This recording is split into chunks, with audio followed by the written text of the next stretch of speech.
ಚಿದಂಬರ ನಮಸ್ತೆಸ್ತು ಚಿಂತಿತಾರ್ಥಪ್ರದಾಯಿನೇ ಔದುಂಬರ ಸದಾವಾಸ ಚಿದಂಬರ ನಮೋಸ್ತುತೆ.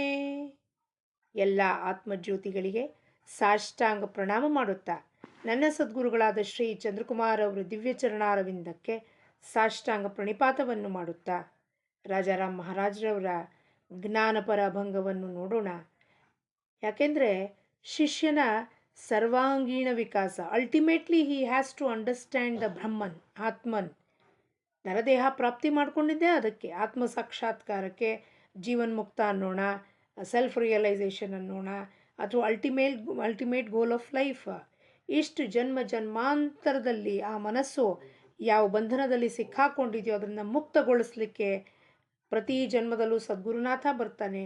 ಕಡೆಗೆ ಒಂದು ಜನ್ಮದಲ್ಲಿ ಆ ಮನಸ್ಸಿಗೆ ಅರ್ಥ ಆಗತ್ತೆ, ಆ ಜೀವಾತ್ಮಕ್ಕೆ ಇದು ನನ್ನಿಂದ ನಡೀತಾ ಇಲ್ಲ.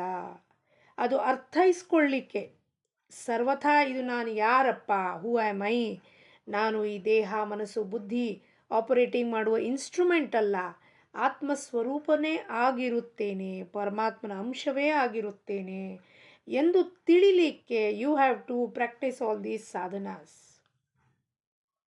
ಸಾಧನ ಮಾಡಿ ಏನು ಪಡ್ಕೊಳ್ಳೋಂಗಿಲ್ಲ. ಸಾಧನ ಕೊಡೋದು ವೇದಾಂತದ ತತ್ವದ ಪ್ರಕಾರ. ನೇತಿ means what? You have to drop everything what you are not. ನೀನು ಎಲ್ಲವನ್ನು ಕಳಚಿ ಆವರಣಗಳನ್ನು ಬೀಳಿಸ್ತಾ ಹೋಗಬೇಕು. ನಾನು ಇದು ಅಲ್ಲ, ನಾನು ಇದು ಅಲ್ಲ, ನಾನು ಇದು ಅಲ್ಲ. ಅಕ್ವೈರ್ಡ್ ನಾಲೆಡ್ಜ್ ಅಲ್ಲ, ಅಕ್ವೈರ್ಡ್ ಪೊಸೆಷನ್ಸ್ ಅಲ್ಲ, ದೇಹದ ಕುರಿತಾಗಿ ಉಪಾಧಿಗಳಲ್ಲ. ಎಲ್ಲ ಬಿಡ್ತಾ ಹೋದಂಗೂ ಏನಾಗತ್ತಪ್ಪ ಗೊತ್ತಾಗತ್ತೆ, ನನ್ನ ನಿಜಸ್ವರೂಪ ಏನು.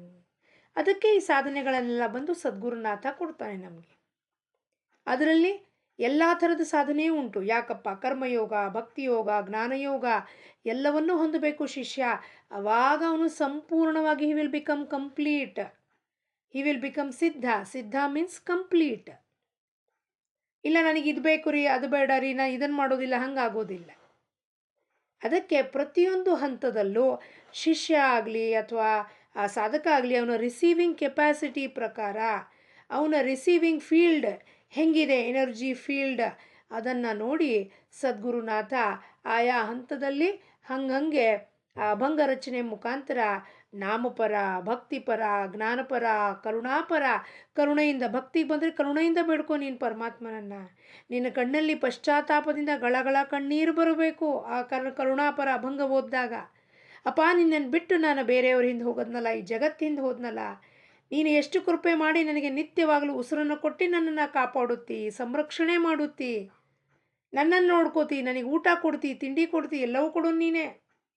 ಆದರೆ ನಿನ್ನನ್ನು ಬಿಟ್ಟು ಜಗತ್ತನ್ನು ಅವಲಂಬಿಸಿದ್ನಲ್ಲಪ್ಪ, ನನ್ನ ತಪ್ಪಾಯಿತು ಪರಮಾತ್ಮ, ಚಿದಂಬರ ನನ್ನ ಕ್ಷಮಿಸು ಅಂತ ಪಶ್ಚಾತ್ತಾಪ ಭಾವನಾ ಬರಲಿಕ್ಕೆ ಕರುಣಾಪರ ಅಭಂಗನ ಮಾಡಿರುತ್ತೆ. ಗುರುಪರ ಅಭಂಗಗಳನ್ನು, ಗುರುವಿನಲ್ಲಿ ಮನಸ್ಸು ನಮ್ಮದು ಏಕಾಗ್ರ ಆಗಬೇಕು, ನಿಷ್ಠೆ, ಶ್ರದ್ಧಾ, ಗುರು ಆಜ್ಞೆ ಪ್ರಮಾಣ ಆಗಬೇಕು ಪಾಲನೆ. ಗುರುಪರ ಅಭಂಗ ಮಾಡೋದು, ಧಾವಪರ ಅಭಂಗ, ಜ್ಞಾನಪರ ಅಭಂಗ, ಎಲ್ಲವನ್ನೂ ಎಲ್ಲಾದ್ರ ಮುಖೇಣ ಅನುಭವ ತಗೊಂಡು ಶಿಷ್ಯ ಕಡೆಗೆ ಗುರುವಿನಲ್ಲಿ ಆತ್ಮನಲ್ಲಿ ನೆಲೆಸಬೇಕು. ಅದೇ ಏಕೈಕ ಉದ್ದೇಶದಿಂದ ಇಷ್ಟು ಅಭಂಗಗಳನ್ನು ನಾನಾ ರೀತಿಯಿಂದ ಶಿಷ್ಯನಿಗೆ ಸಾಧಕನಿಗೆ ಬೋಧನೆ ಮಾಡಲಿಕ್ಕೆ ಇದನ್ನು ಬರೆದಿದ್ದಾರೆ. ದಾಸಬೋಧದಲ್ಲಿ ಹಲವಾರು ಸಮಾಸಗಳನ್ನು ಬರೆದಿದ್ದಾರೆ. ಎಲ್ಲ ರೀತಿಯಲ್ಲೂ ಶಿಷ್ಯ ತಿಳ್ಕೋಬೇಕು, ಸಮಾಜದಲ್ಲಿ ಹೆಂಗೆ ವ್ಯವಹಾರ ಮಾಡಬೇಕು, ರೀತಿ ನೀತಿ ನಿಯಮಗಳನ್ನು ಪಾಲನೆ ಹೆಂಗೆ ಮಾಡಬೇಕು, ಹೆಂಗೆ ಅರ್ಥೈಸ್ಕೋಬೇಕು, ವಿವೇಕ ಹೆಂಗೆ ಜಾಗೃತ ಮಾಡಬೇಕು, ಹೆಂಗೆ ಕ್ಲಾರಿಟಿ ಬರಬೇಕು, ವ್ಯವಹಾರ ಹೆಂಗೆ ಮಾಡಬೇಕು, ವ್ಯವಹಾರ ಮಾಡುವಾಗ ಅಲಿಪ್ತನಾಗಿ ವ್ಯವಹಾರ ಮಾಡಬೇಕು ಅವನು.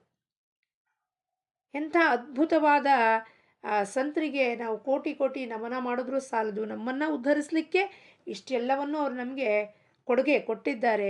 ಟ್ರೆಷರ್ನ ಓಪನ್ ಮಾಡ್ದಂಗೂ ಒಳಗೆ ಆಳದಲ್ಲಿ ಹೋದಂಗೂ ನಮಗೆ ಸಂಪೂರ್ಣವಾಗಿ ಟ್ರೆಷರ್ ಸಿಗಲಿಕ್ಕೆ ಸಾಧ್ಯತೆ ಉಂಟು ಅಂತ ಹೇಳುತ್ತಾ ಏನಿದೆಯಪ್ಪ ಅಭಂಗ ನೋಡೋಣ. ದೀಪಾಪಾಸುನಿಯ ದೀಪತೋಲಾವಿಲ वडील धाकुला न कळेची एकाचे अनेक दीप लाविले जरी तरी का उणे झाले तेज त्याचे तैसे ते सद्गुरु करीती ब्रह्मरूप न होयते माप अधिक उणे चिदंबरदास म्हणे एकरूप दिसती अनेक देवभावे ದೀಪಾಪಾಸೋನಿಯ ದೀಪ ತೋಲಾವಿಲ್ಲ. ಕಾರ್ತಿಕ್ ಮಾಸ ಬಂತು. ನಾವೆಲ್ಲರೂ ಒಂದು ದೀಪನ ಎಣ್ಣೆ ತುಂಬಿ ಬತ್ತಿ ಎಲ್ಲ ಹಾಕಿ ಒಂದು ದೀಪದಿಂದ ಇನ್ನೊಂದು ದೀಪ ಇನ್ನೊಂದು ದೀಪ ಇನ್ನೊಂದು ದೀಪ ಹಚ್ತಾ ಇರ್ತೀವಿ. ಬರ್ಡೇಸ್ನಲ್ಲಿ ಒಂದು ಕ್ಯಾಂಡಲಿಂದ ಇನ್ನೊಂದು ಕ್ಯಾಂಡಲು ಮತ್ತೊಂದು ಕ್ಯಾಂಡಲನ್ನು ಹಚ್ತಾ ಇರ್ತೀವಿ. ದೃಷ್ಟಾಂತ ಎಲ್ಲಿದೆ? ನಮ್ಮ ಪ್ರಕೃತಿಯಲ್ಲಿದೆ ದೃಷ್ಟಾಂತ. ಅಂದರೆ ಬಾಹ್ಯವಾಗಿ ದೃಷ್ಟಾಂತ ಇರೋದು. ಈ ಪ್ರವೃತ್ತಿಯಿಂದ ಎಲ್ಲಿಗೆ ಹೋಗಬೇಕು? ನಾವು ಒಳಗೆ ಹೋಗಬೇಕು. ವಡೀಲ ಧಾಕುಲ ನ ಕಳೇಚಿ. ವಡೀಲ ಅಂದರೆ ವರಿಷ್ಠ, ಧಾಕುಲ ಅಂದರೆ ಸಣ್ಣವನು, ನ ಕಳೇಚಿ ಅಂದರೆ ಭಗವಂತನ ಜ್ಞಾನವು, ಭಗವಂತನ ಭಕ್ತಿಗೆ ಎಲ್ಲರೂ ಅರ್ಹರಿದ್ದಾರೆ. ವಡೀಲ ಧಾಕುಲ. ಧಾಕುಲ ಅಂದರೆ ಅವರು ಇವರು ಅಂತ್ಯಜರಿಗೆ, ಸಾಮಾನ್ಯ ಮನುಷ್ಯರಿಗೆ ವೇದಾಂತ ಇಲ್ಲ ರೀ, ಭಗವಂತನ ಜ್ಞಾನ ಇಲ್ಲ ರೀ, ಅವರು ಆತ್ಮಸಾಕ್ಷಾತ್ಕಾರ ಹೊಂದಲಿಕ್ಕಾಗೋದಿಲ್ಲ ರೀ, ಸರ್ವತಾ ಮಿಥ್ಯ, ತಪ್ಪು. ವರಿಷ್ಠರು ಅಂಥ ಕುಲದವ್ರಿದ್ದೀವ್ರಿ, ನಾವು ಹಂಗಿದ್ದೀವ್ರಿ, ನಮ್ದು ಈ ಗೋತ್ರ ಇದೆ ರೀ, ನಮಗೆ ನಾವೇ ಅರ್ಹರಿದ್ದೀವಿ, ಅದು ತಪ್ಪು. ವಡೀಲ ಧಾಕುಲ ನ ಕಳೇಚಿ. ಭಗವಂತನ ಜ್ಞಾನ, ಆ ಬ್ರಹ್ಮಜ್ಞಾನಕ್ಕೆ ಎಲ್ಲರೂ ಅರ್ಹರಿದ್ದಾರೆ. ಹೆಂಗೆ ಒಂದು ದೀಪದಿಂದ ಒಂದು ದೀಪ ಹಚ್ಚಿದ್ರೂ ಕೂಡ ದೀಪದ ತೇಜು ಅಷ್ಟೇ ಪ್ರಕಾಶಮಾನವಾಗಿರುತ್ತದೆ, ಎಲ್ಲೂ ಕಡಿಮೆ ಆಗುವುದಿಲ್ಲ. ಏಕಾಚೆ ಅನೇಕ ದೀಪ ಲಾವಿಲೆ ಜರಿ ತರೀಕ ಉಣೆ ಝಾಲೆ ತೇಜ ತ್ಯಾಚೆ. ಒಂದು ದೀಪದಿಂದ ಇನ್ನೊಂದು ದೀಪ ಹಚ್ಚಿದ್ರೂ ಕೂಡ ಅಲ್ಲಿ ಏನಾರು ಉಣೆ ಅಂದರೆ ಕಡಿಮೆ ಆಗುತ್ತದೆಯೇ? ಅದರ ತೇಜವು ಕಡಿಮೆ ಆಗುತ್ತದೆಯೇ? ಇಲ್ಲ. ನೀವು ಎಷ್ಟೇ ಆ ಜ್ಞಾನವನ್ನು, ಪ್ರೇಮವನ್ನು ನೀವು ಎಷ್ಟೇ ಹಂಚೋದ್ರೂ ಕೂಡ ಅದು ಕಡಿಮೆ ಆಗುವುದಿಲ್ಲ. ಯಾಕೆಂದರೆ ಅದು ಕಡಿಮೆ ಆಗೋ ವಸ್ತು ಅಂಥದ್ದೇ ಅಲ್ಲಲ್ವಲ್ಲ. ಬ್ರಹ್ಮಜ್ಞಾನ ಅಂದರೆ ಯಾವುದಾದ್ರು ಒಂದು ಮಾರ್ಕೆಟ್ನಲ್ಲಿರೋ ವಸ್ತು ಅಲ್ಲ. ನಾವಿವತ್ತು ಖರೀದಿ ಮಾಡ್ಕೊಂಬಂದ್ವಿ, ನಾಳೆ ಅದನ್ನು ಇನ್ನೊಬ್ಬರಿಗೆ 4 ಸೀರೆ ತೊಗೊಂಬಂದೆ, ಒಂದು ಸೀರೆ ಕೊಟ್ಟರೆ ಒಂದು ಸೀರೆ ಕಡಿಮೆ ಆಗೋಯ್ತು. ಬ್ಯಾಂಕ್ನಲ್ಲಿರೋ 10 ಲಕ್ಷದಿಂದ 1 ಲಕ್ಷ ತಂದರೆ 9 ಲಕ್ಷ ಆಗೋಯ್ತು. ಹಾಗೆ ಕಡಿಮೆ ಆಗುವಂಥ ವಸ್ತು ಅಲ್ಲ ಬ್ರಹ್ಮಜ್ಞಾನ, ಬ್ರಹ್ಮವಸ್ತು. ಅದು ಉಣೇ ನಹಿ ಹೋ ತೇಜ ತ್ಯಾಚೆ. ತೇಜೋಮಯವಾಗೇ ಇರುತ್ತೆ, ಅದು ತೇಜಪುಂಜವಾಗಿರುತ್ತೆ, ಆತ್ಮಜ್ಯೋತಿ ಅದು. ಅದು ಎಲ್ಲರಲ್ಲಿ ಉಂಟು. ಪ್ರತಿಯೊಂದು ಜೀವರಾಶಿಯಲ್ಲಿ ಬ್ರಹ್ಮದಿಂದ ಹಿಡಿದು ಕೀಟಕದಿಂದ ಹಿಡಿದು ಬ್ರಹ್ಮನ ತನಕ ಆ ಬ್ರಹ್ಮ ಕೀಟಕ ಜನನಿ ವರ್ಣಾಶ್ರಮ ವಿಧಾಯಿನಿ. ಒಂದು ಕೀಟದಿಂದ ಹಿಡಿದು ಬ್ರಹ್ಮನ ತನಕ ಎಲ್ಲರಲ್ಲೂ ಆತ್ಮಜ್ಯೋತಿ ಉಂಟು. ಅದಕ್ಕೆ ಅದರ ತೇಜ ನಾವು ಹರಣ ಮಾಡಲಿಕ್ಕಾಗೋದಿಲ್ಲ, ಇನ್ನೊಬ್ಬರಿಗೆ ಕೊಡಲಿಕ್ಕಾಗೋದಿಲ್ಲ, ಉಣೆ ಆಗೋದಿಲ್ಲ, ಕಡಿಮೆ ಆಗುವುದಿಲ್ಲ. ತೈಸೇ ತೇ ಸದ್ಗುರು ಕರಿತಿ ಬ್ರಹ್ಮರೂಪ ನ ಹೋಯತೆ ಮಾಪ ಅಧಿಕೋಣೆ. ಮಾಪ ಅಂದರೆ ಮೆಜರ್, ಅಧಿಕ ಅಂದರೆ ಜಾಸ್ತಿ, ಉಣೆ ಅಂದರೆ ಕಡಿಮೆ. ಸದ್ಗುರು ಬಂದು ಏನು ಮಾಡ್ತಾನಪ್ಪ? ಶಿಷ್ಯನಿಗೆ ತನ್ನ ಸ್ವರೂಪದಲ್ಲಿ ತಾನು ಸಮಾವಿಷ್ಟನಾಗಿ ಮಾಡಿಕೊಳ್ಳುತ್ತಾನೆ.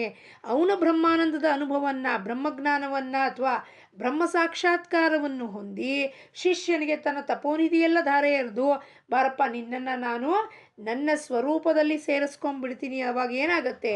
ಸದ್ಗುರು ಕರಿತಿ ಬ್ರಹ್ಮರೂಪ ನ ಹೊಯತೆ ಮಾಪ ಅಧಿಕುಣೆ. ಓ, ನೀನು ಅರ್ಹನಿಲ್ಲ, ನೀನು ಇದಿಲ್ಲ, ಅವನು ಕಡಿಮೆ ಇದ್ದಾನೆ, ಅಥವಾ ಅವನು ಅಂತ್ಯಜನಿದ್ದಾನೆ, ಇವನು ಮಾತ್ರ ಅರ್ಹನು ಇದ್ದಾನೆ, ಅಥವಾ ಅಂಥವ್ರಿಗೆ ಕೊಡ್ತೀವಿ ನಾವು, ಇಲ್ಲ. ಅಧಿಕ ಉಣೆ ಇಲ್ಲ, ನಿನಗೆ ಜಾಸ್ತಿ ಕೊಡ್ತೀನಪ್ಪ, ಅವನಿಗೆ ಕಡಿಮೆ ಕೊಡ್ತೀನಿ, ಇಲ್ಲ. ಸದ್ಗುರುನಾಥ ಆ ಬ್ರಹ್ಮರೂಪರಾಗಿ ಮಾಡ್ಕೊಳ್ಳಿಕ್ಕೆ ನಮ್ಮ ರಿಸೀವಿಂಗ್ ಕೆಪಾಸಿಟಿ ಹೆಂಗಿದೆ ಅದು ಡಿಪೆಂಡ್ ಆಗತ್ತಲ್ಲಿ. ಅವನು ತಯಾರಿರ್ತಾನೆ ಬ್ರಹ್ಮರೂಪ ಮಾಡಲಿಕ್ಕೆ ಎಲ್ಲರನ್ನೂ. ಆದರೆ ನಮ್ಮ ಒಂದು ರಿಸೀವಿಂಗ್ ಕೆಪಾಸಿಟಿ ಹೆಂಗಿದೆಯಪ್ಪ? ನಮ್ಮ ಜನ್ಮ ಜನ್ಮಾಂತರದ ವಾಸನಾ ಯಾತ್ರೆಯಲ್ಲಿ ಅಡಗಿದೆ, ನಮ್ಮ ಜನ್ಮ ಜನ್ಮಾಂತರದ ಸಾಧನೆ ಹೆಂಗಿದೆ, ಅದ್ರ ಎಲ್ಲವ ಮೇಲೆ ಅವಲಂಬಿತ ಇರುತ್ತೆ. ಆದರೆ ಸದ್ಗುರು ಹತ್ರ ಹೋದಾಗ ಅಲ್ಲಿ ಯಾವ ಥರವಾದ ಭೇದವಿಲ್ಲ. ಅವನು ಯಾವ ಭೇದ ಭಾವನೂ ಮಾಡುವುದಿಲ್ಲ. ಯಾರು ಬರ್ತಿರ್ತಾನೋ ಅವರಿಗೆ ಅವ್ನು ಕೈ ಎತ್ತು ಕೊಡ್ತಿರ್ತಾನೆ. ಅಲ್ಲಿ ಅದು ಕಡಿಮೆನೂ ಆಗುವುದಿಲ್ಲ, ಜಾಸ್ತಿನೂ ಆಗುವುದಿಲ್ಲ, ಮತ್ತು ಅದರ ತೇಜ ಲೋಪವೂ ಆಗುವುದಿಲ್ಲ. ಚಿದಂಬರ ದಾಸಮಣಿ ಏಕರೂಪ ದಿಸತಿ ಅನೇಕ ದೇಹ ಭಾವೇ. ಆ ಚೈತನ್ಯ ಇರುವುದು ಒಂದೇ, ಆತ್ಮ ಇರುವುದು ಒಂದೇ. ಒಂದು ದೊಡ್ಡ ಬಲೂನ್ ಅನ್ಕೊಂಬೋಣ, ಆ ಬಲೂನ್ ಇರೋದು ಒಂದೇ, ಆದರೆ ಹೆಂಗೆ ಕಾಣಿಸುತ್ತದು? ದಿಸತಿ ಅನೇಕ ದೇಹ ಭಾವೇ. ನಾನು ದೇಹವನ್ನು ಭಾವಿಸಿದಾಗ, ಗುರುತಿಸಿದಾಗ ನನಗೇನು ಕಾಣಿಸುತ್ತೆ? ನಾನಾ. ನಾನಾ ಅಂದರೆ ಏನು? ಕೋಟ್ಯಾನುಕೋಟಿ ಜೀವರಾಶಿ. ಆ್ಯನಿಮಲ್ ಕ್ಯಾಟಗರಿ ತೊಗೊಳ್ರಿ, ಎಷ್ಟು ಕೋಟಿ ಆ್ಯನಿಮಲ್ಸ್ ಇದೆ, ಎಲ್ಲರ ದೇಹ ಬೇರೆ ಬೇರೆ, ಚೈತನ್ಯ ಇರೋದು ಒಂದೇ. ಹೂವು, ಹಣ್ಣು, ಗಿಡ, ಮರ, ಮನುಷ್ಯ, ಪಕ್ಷಿ, ಪಶು ಎಲ್ಲವೂ ನಾನಾ ದೇಹ ಭಾವದಿಂದ. When I see that this body is different, that body is different, this is from the bhava. But with the awareness, Chaitanya is one and only one, residing in every body. Every jivatma that Chaitanya is residing, and it is only one. ಆ ಶುದ್ಧವಾದ ಬೆಳಕು, ಆ ಶುದ್ಧವಾದ ಪ್ರಕಾಶಮಯವ ತೇಜೋಮಯವ ಆದ ಆತ್ಮಜ್ಯೋತಿ, it resides in every body. ಆ ಬಾಡಿನಲ್ಲಿ ಎಷ್ಟು ದಿವಸ ಎಷ್ಟು ಕಾಲಾಂತರವಾಗಿರಬೇಕೋ ಅದು ಮುಗಿದ ಮೇಲೆ ಆ ಚೈತನ್ಯ ಆ ಶರೀರದಿಂದ ಆಚೆ ಹೋಗುತ್ತೆ. ಶರೀರ ಬಿದ್ದು ಹೋಗುತ್ತೆ, ಚೈತನ್ಯ ಹೋದ ಕೂಡಲೇ ಶರೀರ ಬಿದ್ದು ಹೋಗುತ್ತೆ. ಕಾಣಿಸುತ್ತೆ, ದೃಷ್ಟಿಗೆ ಗೋಚರ ಆಗುತ್ತದೆ, ಆದರೆ ದೃಷ್ಟಿಗೆ ಅವ್ಯಕ್ತನಾಗಿರೋದು ಪರಮಾತ್ಮ ಇರೋನು ಒಬ್ಬನೇ, ಏಕರೂಪ. ಇದು ಯಾವತ್ತು ನಮಗೆ ಗೊತ್ತಾಗತ್ತೋ, ಅರ್ಥ ಆಗತ್ತೋ, ಹೌದಪ್ಪ ಇಲ್ಲಿ ಎಲ್ಲರಲ್ಲೂ ಮನಸ್ಸಿರೋದು ಒಂದೇ, ಇಮೋಷನ್ಸ್ ಇರುವುದು ಒಂದೇ, ಎಲ್ಲರ ದೇಹ ಬಂದಿರೋದು ಮೂರು ಗುಣಗಳಿಂದ, ಎಲ್ಲರ ದೇಹದಲ್ಲೂ ವಿಕಾರ ಗುಣಗಳನ್ನು ತುಂಬಿ ಪ್ರಕೃತಿಯ ಸ್ವರೂಪದಲ್ಲಿ ಕಳಿಸ್ತಾನೆ ಪರಮಾತ್ಮ. ಅದರಂತೆ everybody goes through the same feelings, same emotions, everything is one and the same. ಎಲ್ಲರಿಗೂ ವಿಕಾರ ಉಂಟಾಗತ್ತೆ, ಎಲ್ಲರಿಗೂ ಅವಗುಣ ಉಂಟಾಗತ್ತೆ, ಎಲ್ಲರಿಗೂ ದಯಾ ಬರುತ್ತೆ, ಎಲ್ಲರಿಗೂ ಕಾಂಟೆಂಟ್ಮೆಂಟ್ ಬರುತ್ತೆ, ಎಲ್ಲರಿಗೂ ಅಸೂಯೇನೂ ಆಗುತ್ತೆ, ಎಲ್ಲರಿಗೂ ಜೆಲಸಿನೂ ಆಗುತ್ತೆ. Everything happens and it's one and the same. Feelings and emotions different ಆಗೋದಿಲ್ಲ, ಯಾಕೆಂದರೆ it comes under the domain of prakriti. So everybody has the same. ಆದರೆ ನಾವು ಎಲ್ಲಿ ಬೇರೆ ಗುರುತಿಸ್ತೀವಿ? ಫ್ರಮ್ ದ ಬಾಡಿ, ನಾಮ ರೂಪ. ದೇಹ ನಾಮ ರೂಪದಿಂದ ಗುರುತಿಸಲಿಕ್ಕೆ ಬೇರೆ ಬೇರೆ ಬೇರೆ ಹಲವಾರು ನಾಮಗಳು ಉಂಟು.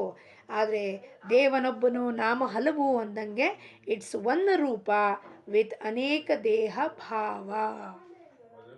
ಎಷ್ಟು ಅದ್ಭುತವಾಗಿ ನಮಗೆ ಹಂತ ಹಂತಕ್ಕೂ ಅವರ ಪ್ರಕಾಶವನ್ನು ಬೀರಿ, ಬೆಳಕನ್ನು ಬೀರಿ ಆ ಜ್ಞಾನವನ್ನು ನೀಡುತ್ತಾರಪ್ಪ ನಮಗೆ. ನಮ್ಮ ಜೀವನದ ಹಂತ ಹಂತ ಸಾಧನೆ ಹಂತ ಹಂತದಲ್ಲಿ ಬಂದು ನಮ್ಮ ಮೇಲೆ ಕೃಪಾ ಮಾಡ್ತಾರವ್ರು. ಅದಕ್ಕೆ ನಾವು ಭಗವಂತನಿಗೆ ಕರುಣಾಸಾಗರ ಅನ್ನೋದು. ಕರುಣಾಸಾಗರ ಅಂದರೆ ಏನು? ನನಗಿದು ಅರ್ಥ ಆಗೋಗ್ಬಿಡ್ತು. ಎಲ್ಲಿಂದ ಅರ್ಥ ಆಗತ್ತೆ ನಮಗಿದು? ಅವನು ಕರುಣೆನೇ ಮಾಡಲಿಲ್ಲ ಅಂದರೆ ಎಲ್ಲಿಂದ ಅರ್ಥ ಆಗತ್ತಿದು? ಕರುಣೆನೂ ಅವನೇ ಮಾಡ್ತಾನೆ, ಇದನ್ನು ಅರ್ಥೈಸ್ಕೊಳ್ಳೋ ಶಕ್ತಿನೂ ಅವನೇ ಕೊಡ್ತಾನೆ, ಪ್ರಕಾಶ ಬುದ್ಧಿಯಲ್ಲಿ ಬೀರುತ್ತಾನೆ. ಇದನ್ನು ಹಿಂಗೆ ಅರ್ಥೈಸ್ಕೊಳ್ಳಪ್ಪ, ಈ ಹಂತದಲ್ಲಿ ನಿನಗೆ ಇದು ಅಗತ್ಯವಾದ ಜ್ಞಾನವನ್ನು ನೀಡುತ್ತೇನೆ. ನೀನು ಈ ಹಂತದ ಬಂದಾಗ, ಸಾಧನೆ ಹಂತದಲ್ಲಿ ಬಂದಾಗ ಎಲ್ಲರಲ್ಲೂ ಏಕೋಭಾವ ನೋಡಿ, ಎಲ್ಲರೂ ಸಮಸ್ತ ಜಗತ್ತು ನನ್ನದೇ ಆಗಿರುತ್ತದೆ. ವಸುದೈವ ಕುಟುಂಬಕಂ. ಎಲ್ಲ ಕಡೆಯೂ ಆತ್ಮಸ್ವರೂಪವೇ ಕಾಣಿಸುತ್ತೆ. ಎಲ್ಲಿ ಕಾಣಿಸುತ್ತೆ ಅವಾಗ ನಮಗೆ ಬೇರೆಯವರು ಯಾರಾದ್ರು ಅವ್ರು ನನಗಿನ್ನ ಬೇರೆ ಇದ್ದಾರೆ, ಭೇದ ಇದ್ದಾರೆ. ರಮಣ ಮಹರ್ಷಿಗಳಾದ್ರು ದೇರ್ ಆರ್ ನೋ ಅದರ್ಸ್. ಯಾಕೆ ಹೇಳ್ತಾರೆ ಅವರು? ಏಕೋಭಾವ. ಹಸುವಿನಲ್ಲಿ ಆತ್ಮ ಹಸುವಿನ ಆತ್ಮ ಅವ್ರದ್ದು ಒಂದೇ. ಪ್ರಾಣಿ ಪಶುಗಳೆಲ್ಲ ಬಂದು ರಮಣ ಮಹರ್ಷಿಗಳ ಜೊತೆ ಮಾತಾಡ್ತಿದ್ವು, ವ್ಯಕ್ತಪಡಿಸ್ತಿದ್ವು ಅವ್ರ ಇಮೋಷನ್ಸ್ನ. ಅವ್ರಿಗೆ ಅರ್ಥ ಆಗಿ ಅದಕ್ಕೆ ಸ್ಪಂದನೆ ಮಾಡಿದಾಗ they used to go to meditative state. ಹಿಂಗಾಗಕ್ಕೆ ಸಾಧ್ಯ ಉಂಟು? ಯಾಕಂದರೆ ನನ್ನಲ್ಲಿರೋ ಆತ್ಮ ಅದರಲ್ಲಿರೋ ಆತ್ಮ ಒಂದೇ ಇದೆ. ವ್ಯಕ್ತಪಡಿಸ್ಲಿಕ್ಕೆ ಅದಕ್ಕೆ ಭಾಷೆ ಬರುವುದಿಲ್ಲ, ಆದರೆ ಅದರಲ್ಲಿ ಆಗ್ತಿರೋ ಇಮೋಷನ್ ಫೀಲಿಂಗ್ಸ್ಗೆ he was so connected with the feelings of that ಹಸುವಾಗಲಿ, ಪ್ಯಾರೆಟ್ ಆಗಲಿ, ಪಕ್ಷಿ ಆಗಲಿ, ನವಿಲಾಗಲಿ, ಮಂಗಣ್ಣಗಳಾಗಲಿ. How come? Atma is one, bodies are different. ಇದನ್ನು ತಿಳಿದಾಗ ಎಲ್ಲರ ಜೊತೆ ಆನಂದದಿಂದ we can gel with everybody and anybody in this universe ಅಂತ ಹೇಳುತ್ತಾ, ಔದುಂಬರ ನಿವಾಸಿ ಭಕ್ತಾಭಿಮಾನಿ ರಾಜಾದಿರಾಜ ಸಚ್ಚಿದಾನಂದ ಶಿವಚಿದಂಬರೇಶ್ವರ ಗುರು ಮಹಾರಾಜ್ ಕಿ ಜೈ. ಲೋಕಾಃ ಸಮಸ್ತಾಃ ಸುಖಿನೋ ಭವಂತು. ಜೈ ಚಿದಂಬರ.